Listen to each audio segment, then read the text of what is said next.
दृष्टि का भेद है बस। अगर तुम्हारे कर्म में सफलता नहीं मिलती तो कर्म करने का एंगल बदल दो। जैसे तुम एंगल पूरा बदल दोगे तुम्हारे को सफलता मिलनी शुरू हो जाएगी। इतने सारे लोग जो ये मार्केट चलता है ना, शेयर बाजार जो चलता है, इसका खेल क्या है? यही खेल है कि एवरीबडी इज थिंकिंग के market will go up, when it will go up, when it will go up. यही चर्चा होती रहती है, कब ऊपर जाएगा, कब ऊपर जाएगा, कब ऊपर जाएगा। सबका यही एंगल है और इसीलिए सब लोग मार खाते हैं। ऐसे ही हम अपने बच्चे के बारे में भी कितनी प्रोग्रेस हो गई, कितनी प्रोग्रेस हो गई, कितनी प्रोग्रेस हो गई, 6th में आ गया, 7th में आ गया, 8th में आ गया। ऐसे माइलस्टोन हमने बना रखे हैं। आवश्यक नहीं तुम्हारा बच्चा उन माइलस्टोन पे बिल्कुल खरा उतरेगा। एक आध साल थोड़ा पीछे भी हो सकता है, थोड़ा कोई बच्चा तेज है भैया, थोड़ा आगे भी निकल सकता है। लेकिन हमको ये हो जाता है कि उसका बच्चा तो 12 साल का ये सब जान गया और मेरा बच्चा 13 साल का है, अभी तक उसको ये चीज नहीं आई। तो एक धैर्य नाम की वस्तु है, एक सहज भाव है, एक शिवत्व है। सत्संग में क्या होता है? राम नाम दिया जाता है और राम नाम क्या है? शिवकार है, शिव तत्व को देने वाला है राम शब्द। अब इससे पूरी दृष्टि बदल जाती है। संसार में हर वस्तु हमको लेनी है, लेनी है, लेनी है, लेनी है, लेनी है। पानी है, पानी है, पानी है, पानी है। हर जगह से हमको कुछ ना कुछ चाहिए, हर जगह से हमको कुछ ना कुछ चाहिए संसार में। अरे गुरु दरबार में आ गए तो गुरु कहता है ये राम ले लो, सब कुछ प्राप्त हो गया तुमको। अब इस बात को मानने में समय लगता है, इस बात को एक्सेप्ट करने में उम्र निकल जाती है। इसलिए पूरी उम्र बैठने का यहां पर वादा करो। एक दिन में समझ में आ गया तो बहुत अच्छी बात है, नहीं आया तो ये भाव लेके आना कि पूरी उम्र यहीं बिताऊंगा, चाहे मुझे मिले या ना मिले। क्योंकि मिलना इसी बात में मिलना होता है कि मुझे दरबार मिल गया। दरबार में आके कोई वस्तु मिली नहीं मिली ना मिली उसका मीनिंग नहीं है। मीनिंग तो किस्मत तो तेरी उसी दिन खुल गई जिस दिन तुझे दरबार मिल गया। अब क्या फिक्र है? 1 साल आगे पीछे, 2-4 लाख कम, 2-4 लाख ज्यादा, 2-4 करोड़ कम, 2-4 करोड़ ज्यादा। करोड़ की भी गिनती अब बड़ी नहीं रह गई है।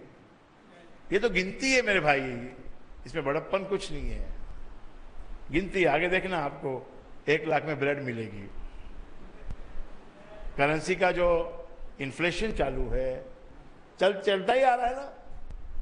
पहले टके सेर भाजी थी, टके सेर खाजा, टका 1 टके में इतना बड़ा भर के काजू बादाम पिस्ता भर के दे देता।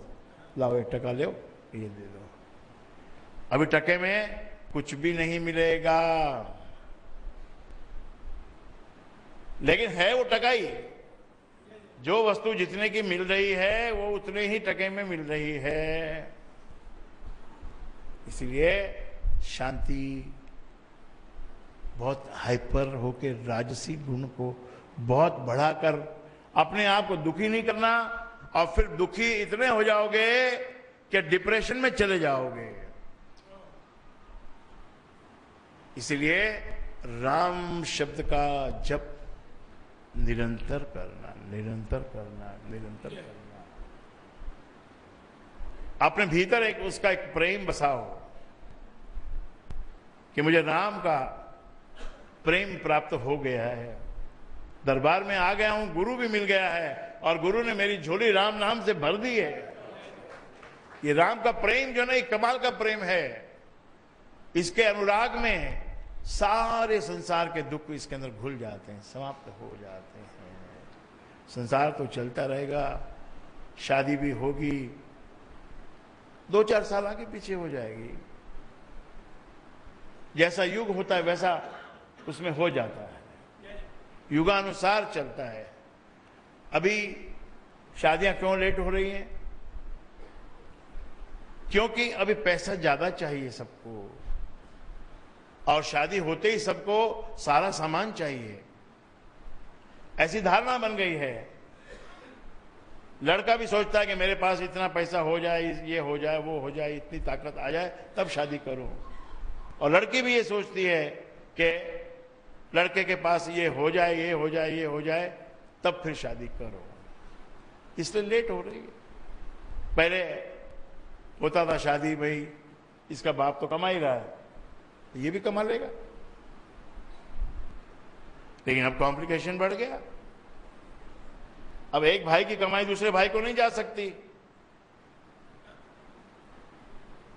तेरी कमाई तू रख, मेरी कमाई मैं रखूंगा, नो शेयरिंग। इसलिए लड़का बोलता है कि मेरा भाई तो कमा रहा है लेकिन मैं नहीं कमाता हूं, तो इसलिए मैं शादी नहीं कर सकता। है ना, ये युग का प्रभाव पड़ गया है। There is no sharing, only talking. Bhagwat का ग्रंथ का पाठ होता है लेकिन उसका कोई असर नहीं होता है, जीवन में कोई असर नहीं होता है। ये भारतवर्ष में लोग रामायण सुनकर रोते हैं, आंखों से आंसू बहते हैं, और सीता मैया के ऊपर जो कुछ भी जो कष्ट इतने आए उनको सुनकर सब रोते हैं। राम और लक्ष्मण का प्यार देखकर सबके आंखों में आंसू आ जाते हैं, लेकिन अपने निज के जीवन में उस रामायण को बिल्कुल भी हम लागू नहीं करते। वहां हम कौन सी बात को लागू करते हैं? महाभारत। महाभारत